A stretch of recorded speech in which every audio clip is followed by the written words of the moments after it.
Good day, everyone. Today's debate topic is neuroplasticity unlimited or does it have biological limit? Neuroplasticity refers to the brain's ability to change and reorganize itself in response to learning, experience, or injury. Some researchers argue that this ability allows lifelong learning and recovery, while others believe it is limited by age and biological. Representing both sides, we have debater A is Mia and debater B is Bong.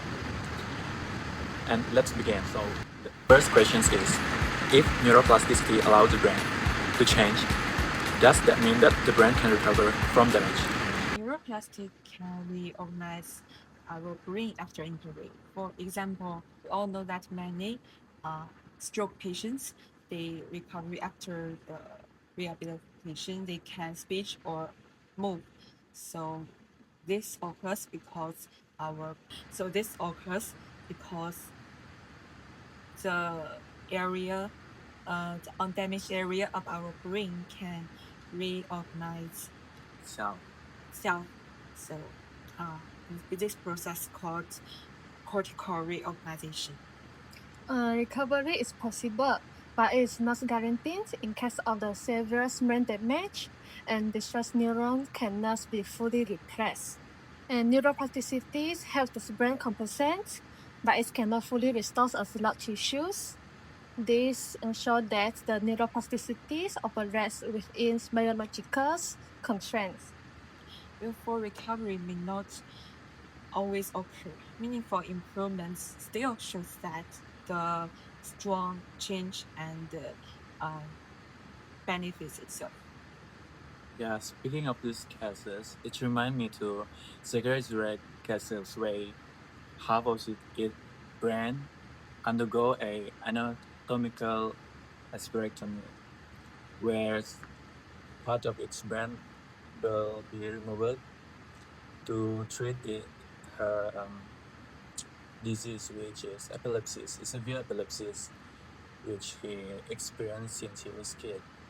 So after the removal of the one part of the brain, the damaged area is eventually become normal, and although he have only one part of the brain, he can function normally like other person, despite the brain is not as normal as ours lah.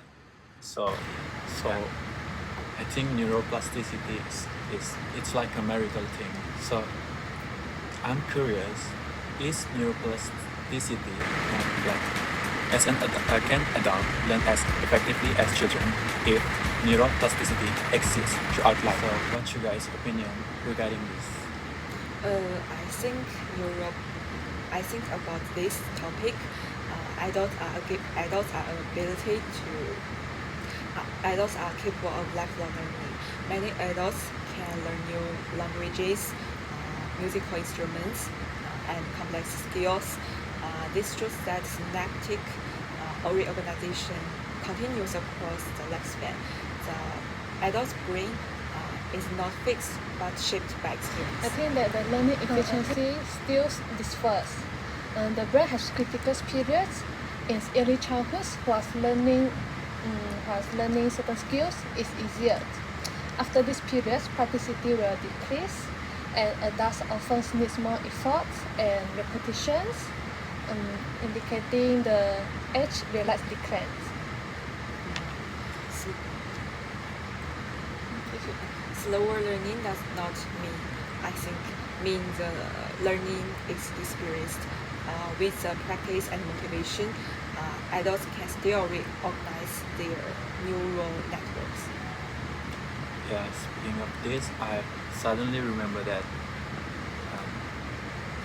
after Zachary Zurek undergo the anatomical aspirectomy, he eventually lost its ability to control its left side body. But after he undergo a psychological therapy, he can functions like normal person already in either, I mean, both side of his body, right and left. So yeah, this cases really a good example to indicate you guys great opinion. So why is neuroplasticity is overstated in psychology? Why is that?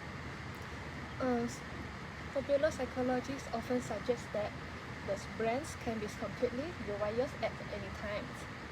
This is not scientific limits such as aging and critical periods, leading to unrealistic expectations. Well, exaggeration exists. Research supports experience dependent plasticity. Therapies like cognitive behavioral therapy show measurable changes in our brain activity. So it proves that the experience can reshape our brain even in adulthood. So I think this debate shows that neuroplasticity provides powerful potential for learning and recovery through synaptic and cortical reorganization. However, this potential is shaped by biological limitations such as age and neural loss. So I think I can conclude that neuroplasticity is real and significant, but it is not unlimited. Understanding both sides give us more accurate view of how the brain works.